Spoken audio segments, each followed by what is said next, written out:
a lot of creative people had mindless jobs.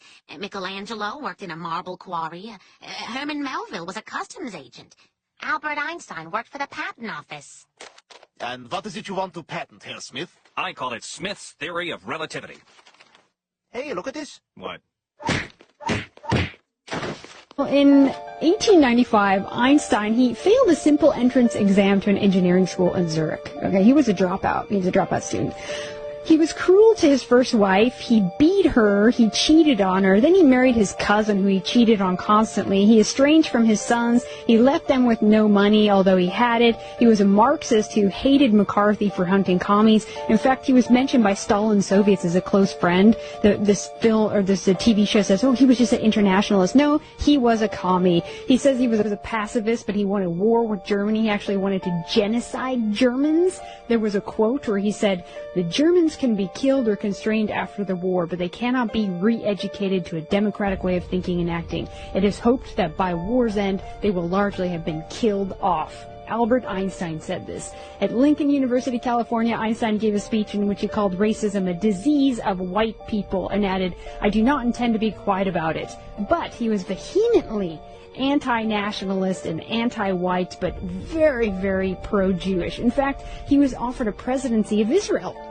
He politely declined the offer by saying, I'm deeply moved by the offer from our state of Israel and at once saddened and ashamed that I cannot accept. He was a hardcore Zionist but opposed nationalism at every turn for Europeans. In fact, he wanted to crush it.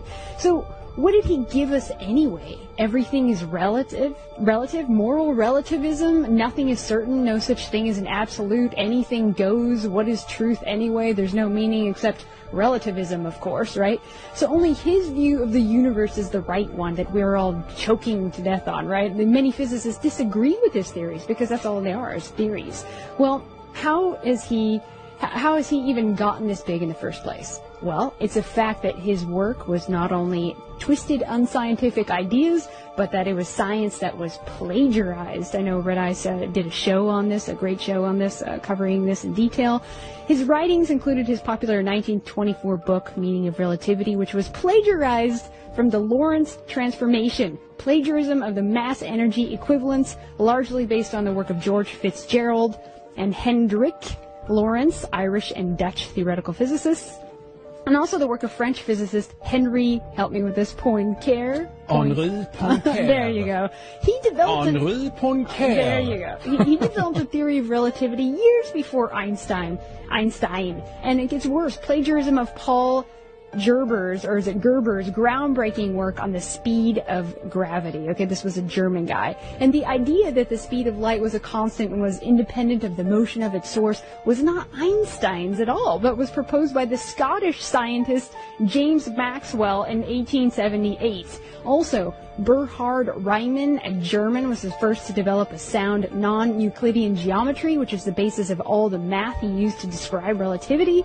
Also, it goes on, Heinrich Hertz, the father of the unit of frequency Hertz, right, sound vibration, discovered that electrodes illuminated with ultraviolet light and they create electric sparks more easily. Well, in 1905, Einstein published a paper explaining the same experiment from Hertz's photoelectric effect, and it was actually Hertz's discovery that led to the quantum revolution, yet Einstein was awarded the Nobel Prize in 1921 for the discovery of the law of the photoelectric effect. Okay? It goes on. Nikola Tesla, he could not stand Einstein. In fact, he called him an old crank. He gave a scathing analysis of Einstein's relativity theory, calling it a magnificent mathematical garb, which fascinates, dazzles, and makes people blind to the underlying errors. The theory is like a beggar clothed in purple whom ignorant people take for a king. He said this in 1935. John Murray Cudahy, a brilliant known sociologist, said Einstein was motivated by a desire to distort and destroy Western science. Very, very accurate. Dayton Clarence Miller, president of Britain's Royal Astronomical Society, disagreed with all Einstein's theory. He had his own absolute space theory, which is interesting. And it goes on. 100 prestigious Austrian and German scientists denounced him in this book, 100, I don't know how to say it, Otteringiggen, I'll pull it up right here, accused him of being a pseudo-mysticism and pseudomistic and just speculating everything, basically. 100 scientists. H.L. Mencken, there's sound reason for believing that Einstein will not hold up in the long run. His curved space may be classed with psychosemantic bumps of Gall and Spurzheim, two other brilliant scientists. So the point is, we wouldn't be in the Stone Age without him, hardly. We'd be cultivating other planets by now, right? And then people who say, oh, you're just jealous of him, or, oh, it's because he's Jewish. No, it's because he was a thief, a liar, and a plagiarist, and an awful person in his private life, and, true brilliant people couldn't stand him, and they viewed him as a crackpot, and a liar, and a plagiarist because he was. And Einstein criticized scientists he felt threatened by true geniuses like Erwin Schrödinger, quantum theory, Werner Heisenberg, Hilbert, Planck. He was actually the jealous one who was attacking all these, but he was propped up as the archetype of brilliance, genius in science, the smartest man alive, and he was a Jew, right? So he's just a pure creation, basically, of Jewish media hype that was manufactured in the 20s, basically like a pop star. But he was a commie who failed his college entrance exam and shamelessly ripped off true geniuses. So he's all smoke and mirrors. He's a fraud, people. And I don't know if you guys have heard this before, but it's massive. Germany, Henrik, as you said, was thriving. I mean, just amazing minds were coming out of Germany in this time. It's not like Einstein took Germany out of some kind of Stone Age and they were, they were not going to advance without his brilliance, right?